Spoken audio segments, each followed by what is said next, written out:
Faliana ho andray miarabanao amin'ity fionatsika ity izay andiniantsika aloha hevitra anankiray manao hoe izaho avy mba hanananao fiainana.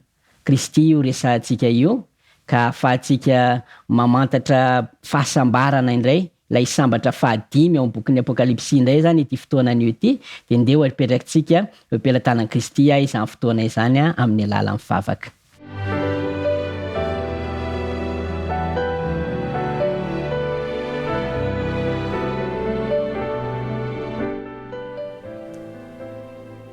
Ray masonao misaotra anao izay satria tianay ianao ary tsy mahafoy na mahasaraka anay.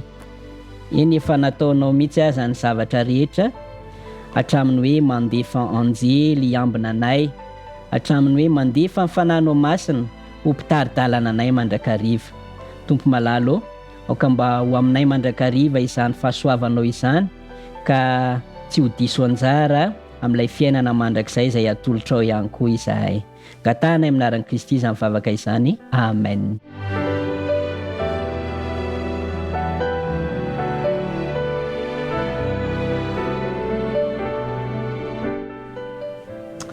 Ao amin'ny Apokalipsy 20:9 no misy ny sambatra 5 atao amin'ny bokin'ny Apokalipsy.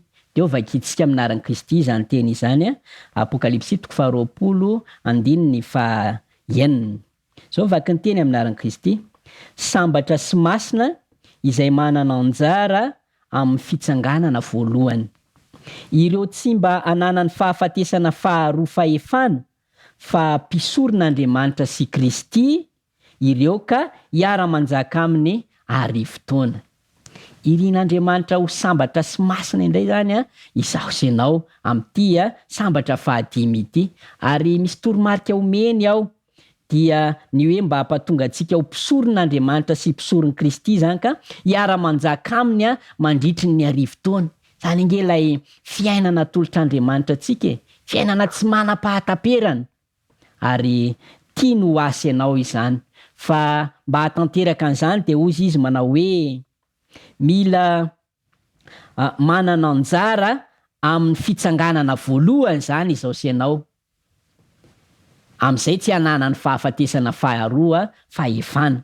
Mila angahy izany resaka fitsanganana voalohany, resaka fahafatesana faharoa izany, dia ho fantaritsika ny amin'izany ary azontsika fantarina ngeny amin'izany satria ny soratra masina dia mampahafantatra antsika mazava tsara ny amin'ny mahakasika an'izay toetra raha izay zany. Isika rehetra io zany dia tsisy hoe tsy handalo fahafatesana. Raha mbola maritra ny andron'ny tany dia mbola hizotra ho amin'izany tsika. Fa misy resaka eto manao hoe sambatra sy masina ozy izy izay manana anjara amin'ny fitsanganana voalohany. Ndeha hamadika soratra masina isika ao amin'ny Korintianina voalohany 5:12, ny 7:7 no vakitsika sy manaraka. Korintianina voalohany 5:12, 7:7 sy manaraka. Fa raha tsy misy fitsanganany maty na dia Kristy aza dia tsy natsangana. Raha tsy misy fitsanganany maty ozy izy dia na dia Kristy aza dia tsy natsangana. Koa satria zany misy fitsanganany maty satria Kristy efa natsangana zany. Ary raha tsy natsangana Kristy dia foana ny toroteninay ary foana koa ny finoanareo. So ihany zany fa natsangana Kristy dia tsy foana izao toroteny izao ary tsy foana ihany koa ny finoanao izany. Ary raha tsy natsangana Kristy dia foana ny toroteninay ary foana koa ny finoanareo. Ary dia hita ho vavolombelona mandainga ny amin'Andriamanitra izay satria efa nilaza fa Andriamanitra no nanangana an'i Kristy. Nefa raha tsy hatsangana ny maty dia tsy mba natsangana izy. Fa raha tsy hatsangana ny maty na dia Kristy koa aza dia tsy natsangana. Ary raha tsy natsangana Kristy dia foana ny finoanareo ary mbola ao amin'ny fahotana ihany ianareo. Raha tsy natsangana zany Kristy dia mbola ao amin'ny fahotana ihany isika zany. Dia very koa izay efa nodimandry ao amin'ny Kristy. Raha tsy natsangana zany Kristy dia very ireo izay efa nodimandry ao amin'ny Kristy. So fa natsangana Kristy so fa misy ny fitsanganana amin'ny maty dia tsy ho very ireo izay maty ao amin'ny Kristy. Mahafinaritra izany teny fikasana izany. Fa raha maty ao amin'ny Kristy zany izao sy ianao dia afaka nianana anjara ho amin'ny fiainana satria maty Kristy de efa nitsangana izy, de afaka ny hoe maty ihany koa zany ianao de hitsangana ary manana fahasambarana ianao araka ny tenin'ny Apokalipsy 20:25 manao hoe sambatra sy masina ireo izay manana anjara amin'ny fitsanganana voalohany. Tombontsoa lehibe mahafantatra an'izany fa ianao rehefa ao amin'ny tompo ianao de tsy ho very ianao. Ilay 15 amin'ilay 12 amin'ny bokin'ny Koritiana teo manao hoe de very koa izay efa nody mandry raha tsy natsangana Kristy, ko satria natsangana Kristy de tsy ho very zany izao sy ianao raha toka ao amin'ny Kristy zany. Maro ireo mpanaradian'i Kristy teo amin'ny tantara, anisan'izany i Abela, anisan'izany ry Abrahama ary Noa, efa maty avokoa izy ireny.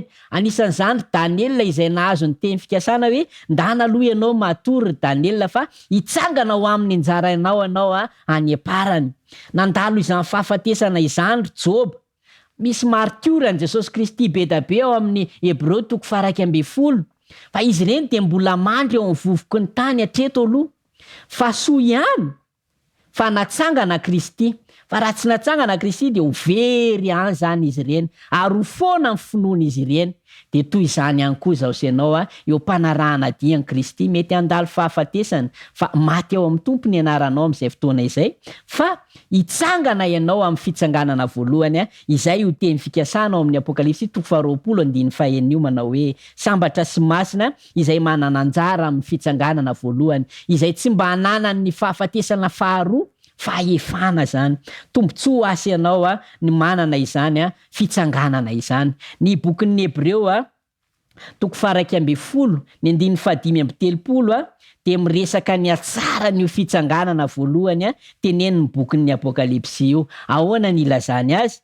Hebreo 12:5 5:30 tapany faharoa, zao ny ilazany azy. Mba ary ny sasany nampijaliana ho faty nefa tsy nentinanao izay hahafahany mba hahazoany fitsanganana tsara lavitra. Zay zany ny ilazan'ny bokin'ny Hebreo anio hoe fitsanganana voalohany io, fitsanganana tsara lavitra. Zany tsara lavitra zany de mihoatry ny tsara. Raha eto zany ny tsara de misy ny atao hoe tsara lavitra. Fitsanganana tsara lavitra zany no miandro ho asy ianao. Fitsanganana tsara lavitra ny miandry an'i Abela, miandry an'i Abrahama, miandry an'i Noa, miandry an'i Daniel. Ilay nomena ny teny fikasana hoe hitsangana ianao any aparany amin'ny anjaranao. Fitsanganana tsara lavitra ny miandry an'i Job sy ireo martiora voatanisa ao amin'ny bokin'ny Hebreo 12:10 izay misesy mihitsy izy ireo ao ary tenenin'ny soratra masina any amin'ny andininy farany amin'ny bokin'ny Hebreo 12:10 manao hoe fa Andriamanitra efa namboatra izay tsara lavitra ho antsika mba tsy atao tanteraka ireo raha tsy efa mby eo koa isika. Tompon'anjara ary mpandray anjara amin'izany fisitrahana ny amin'izany teny fikasana izany zany zasy ianao. Miandro asy ianao zany lay teny hoe sambatra ao amin'ny bokin'ny Apokalipsy manao hoe sambatra ianao satria manana anjara ny amin'ny fitsanganana voalohany izany. Ho mpisoron'Andriamanitra sy Kristy ireny ozy izy ary hiara-manjaka aminy arivo taona.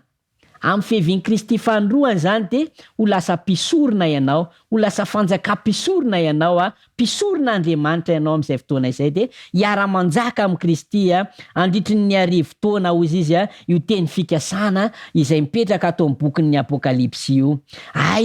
Aiza izany teny fikasana izany amin'izao fotoana izao? Efa tanteraka ve izany?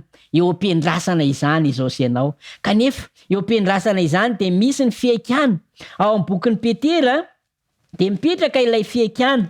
Petera 2:7-4. Petera 2:7-4. Neo vakitsika aminaran'i Kristy izany teny izany. Petera 2:7-4. Zao vaky ny teny aminaran'i Kristy. Aiza ny teny fikasana ny amin'ny fiaviany? Fa hatr'izay nodin'ny razana mandry de maharitra tsy miova ny zavatra rehetra. Eny hatramin'ny nanaovana izao tontolo izao azy. Aiza ny teny fikasanany amin'ny fiaviano izy fa hatraminy nodiny razana mandry, maty ry Abela, maty ry Abrahama, maty ry Noa, maty ry Daniela, maty ry Job, maty ireo martioran'i Jesosy voasoratra amin'ny Hebreo 12. Hatraminy nodiny izy ireo mandro izy de maharitra tsy miova izao rehetra izao. Aiza ny teny fikasanany amin'ny fiaviano? Mila maharitra izao sy ianao ry hava-malala eo am-piandrasana ny fiavian'i Jesosy Kristy be voninahitra. Fa raha be voninahitra toy izany ny zavatra miandry asianao de mila maharitra ny amin'ny fiandrasana izay zavatra ho avy ianao de ny fiavian'i Jesosy Kristy eny amin'ny rahoan'ny lanitra izany. Mediny ady tsara ny finoana ianao, mareta amin'ny fivavahana ianao, tehirizo zany finoanao izany fa misy fitsanganana tsara lavitra araka ny voalaza amin'ny bokin'ny Hebreo miandro asianao tsy handalo fahafatesana faharoa ianao satria izany fahafatesana faharoa izany de famalina ny ratsy fanahy aorianany ny arivo-taona izany. Tsy handalo izany famalina ny ratsy fanahy izany ianao raha maharitra amin'ny finoana sara amin'ireo mpanompon'Andriamanitra naharitra tamin'ny finoana ka miandry ianao ny teny fikasana satria voasoratra mihitsy hoe tsy ho tanterahan'Andriamanitra izany raha tsy efa mby eo koa isika. Izao sy ianao zany ny andrasan'Andriamanitra mba hijoro martiorany amin'ny fanarahana azy araka amin'ny bokin'ny Hebreo 12. Izao sy ianao no andrasany mba hahazo io tsara lavitra, fiainana tsara lavitra io. Tianao Jesosy ary mitahiry izany fitsanganana voalohany izany ho asy anao izy mba hahafahanao mandova fiainana mandrakizay. Andriamanitra ne hitahiry izany finoantsika izany ka hahatozo hatramin'ny farany isika mandra-piavina eny amin'ny rahoan'ny lanitra. Amen.